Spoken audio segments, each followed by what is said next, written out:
Z Débrief, en partenariat avec InmacWstore.com, le spécialiste de l'équipement informatique pour les professionnels.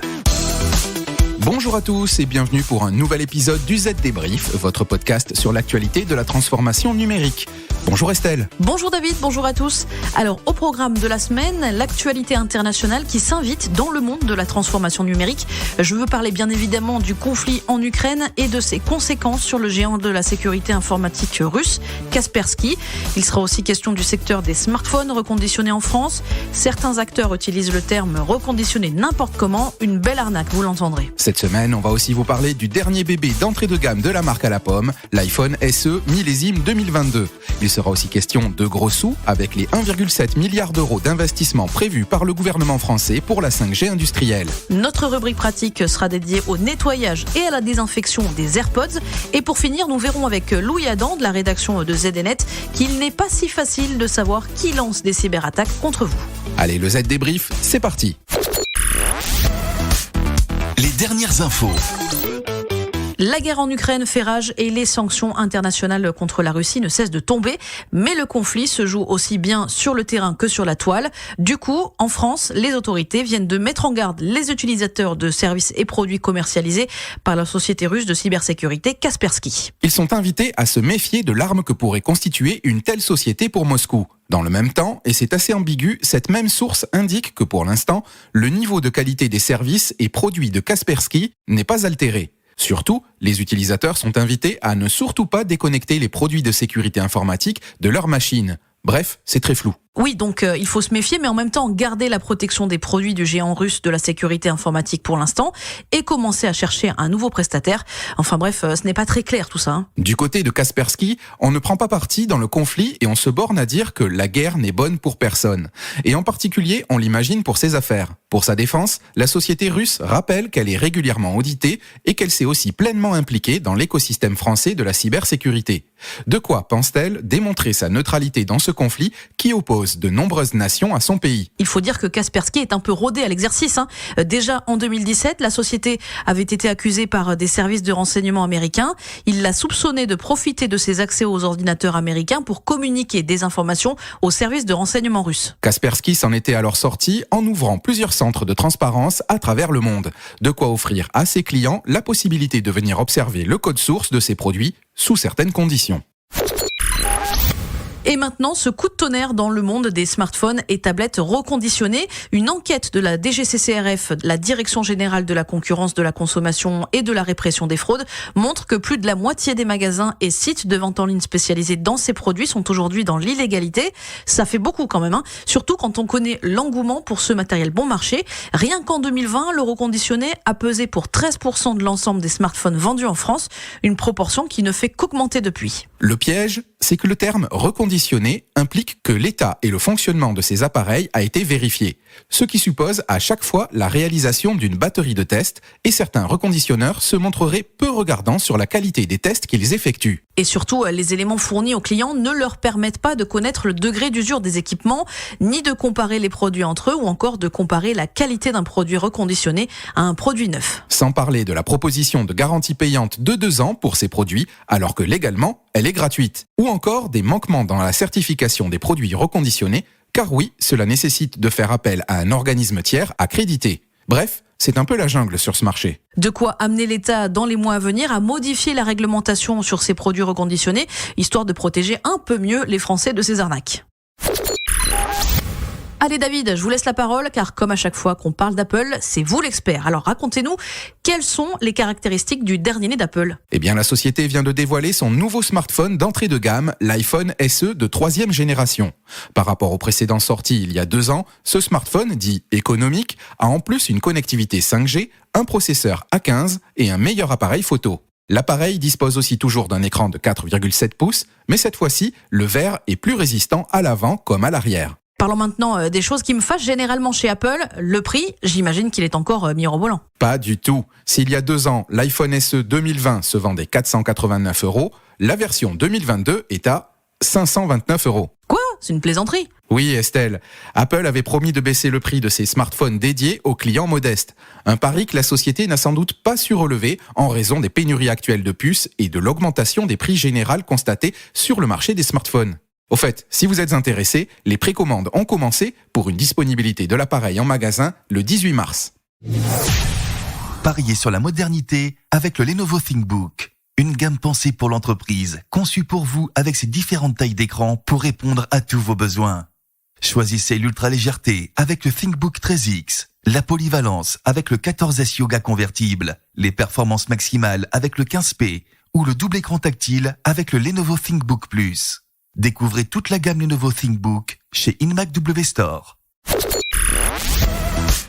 Le chiffre marché. Penchons-nous maintenant sur les ambitions du gouvernement en matière de 5G pour les professionnels. Il souhaite rendre la 5G plus attractive pour les entreprises et pour cela se prépare à un investissement de 1,7 milliard d'euros d'ici 2025. C'est le chiffre de la semaine. L'an passé, au mois d'octobre, les autorités ont amorcé une opération séduction sous la forme d'une mission pour la 5G industrielle. L'objectif ? Identifier les freins à l'adoption de la 5G par les industriels français et proposer des actions concrètes pour rendre la nouvelle génération de technologies mobiles plus attractive. 7 freins au développement de la 5G industrielle en France ont été identifiés. En voici certains. Il y a tout d'abord les difficultés pour les entreprises d'accéder aux fréquences, mais aussi l'indisponibilité des équipements et services. Difficile aussi de recruter du personnel qualifié pour déployer la 5G industrielle. Sacré chantier. Le gouvernement promet un décret pour faciliter l'accès aux fréquences par les entreprises. Pour accélérer l'adoption de la 5G industrielle, le gouvernement lancera aussi prochainement un appel à projets pour le développement de laboratoires dédiés. Ils seront placés dans des campus destinés à rassembler l'écosystème en un même lieu pour mieux accompagner ces industriels. Et les projets pour le développement de cette 5G vont continuer de recevoir des subventions, un montant de 735 millions d'euros d'ici 2025. Et les autorités espèrent ainsi, par effet de levier, permettre donc de mobiliser jusqu'à 1,7 milliard d'investissements sur cette période. Enfin, 20 000 emplois pourraient être créés grâce à la généralisation de la 5G dans l'industrie jusqu'en 2025. Ça peut toujours être utile. Alors, question pratique cette semaine, comment nettoyer nos AirPods qui passent tant de temps au creux de nos oreilles ? Tout bête déjà, utilisez quelques cotons-tiges, quelques lingettes pour lentilles d'appareil photo. Évitez cependant les bains de nettoyage dans l'alcool isopropylique, au risque d'endommager vos écouteurs. Si vous notez une saleté coincée dans le port Lightning, attention, maniez le coton-tige avec douceur. Si vous êtes patient et méticuleux, vos AirPods devraient être comme neufs après nettoyage, en tout cas bien plus propres et beaucoup plus hygiéniques. Enfin, dernière question, à quelle fréquence faut-il nettoyer vos AirPods ? Cela dépend vraiment, mais selon nos tests, si vous attendez quelques mois entre chaque nettoyage, ils devraient cependant garder un aspect convenable. Le zoom de la rédac. Et enfin, pour finir, zoom cette semaine sur la cyberguerre qui, nous le disions au début de ce podcast, est plus que jamais d'actualité, avec une particularité, lorsque les batailles se déroulent sur la toile, il est souvent très compliqué d'identifier l'ennemi. N'est-ce pas Louis Adam ? Vous êtes journaliste à la rédaction de ZDNet. En effet, remonter jusqu'aux auteurs d'une attaque informatique, c'est compliqué mais pas impossible. En enquêtant sur les caractéristiques de l'attaque, il est possible de collecter certains indices. Par exemple, l'utilisation d'adresses IP, de noms de domaine ou encore de certaines métadonnées laissées par les cybercriminels peuvent donner des pistes intéressantes. Et ces indices permettent parfois, à force d'investigation et de patience, de retrouver les groupes ou les personnes à l'origine de l'attaque. Mais ce n'est pas une science exacte, et ce pour 2 bonnes raisons. Tout d'abord parce que les cybercriminels prennent généralement soin d'effacer leurs traces. Pour cela, ils utilisent des techniques visant à effacer les indices qu'ils laissent derrière eux. Par exemple, ils peuvent utiliser un fournisseur d'accès à Internet qui ne répond pas aux injonctions des forces de l'ordre, ou utiliser des techniques de chiffrement ou des outils afin de protéger leur anonymat, comme Tor ou Tails. Mais dans certains cas, les pirates peuvent aussi usurper des identités afin de se faire passer pour d'autres. Une affaire récente le montre. En 2019, des chercheurs en sécurité informatique se sont ainsi rendus compte qu'un groupe de cybercriminels, connu sous le nom de Turla, avait piraté les outils informatiques d'un autre groupe de pirates baptisé Oilrig. Mais pourquoi faire ? Pour créer un magnifique écran de fumée. Pour les enquêteurs, les indices laissés par les pirates pointaient vers Oilrig, mais dans certains cas, c'était en réalité le groupe Turla qui tirait les ficelles. D'où la difficulté d'attribuer avec certitude la paternité d'une attaque à tel ou tel groupe. Ce genre de manipulation est généralement l'apanage d'attaquants très sophistiqués. Le genre de groupe qui travaille pour le compte de gouvernements dans des affaires d'espionnage ou sur des cyberattaques de très haut vol. Et ça, c'est un point crucial, car ces difficultés incitent certains pays à la prudence quand il s'agit de dénoncer publiquement les actions de leurs ennemis. Ainsi, dans le cas présenté un peu plus tôt, le groupe Turla est généralement associé à la Russie, tandis que le groupe Oil-Rig serait plutôt lié à l'Iran. Donc, pointer hâtivement du doigt un groupe alors qu'un autre est en réalité à la manœuvre peut conduire à un incident diplomatique, le genre d'incident dont on préférerait se passer. Reste que les États-Unis, par exemple, ne s'embarrassent pas toujours de ces subtilités.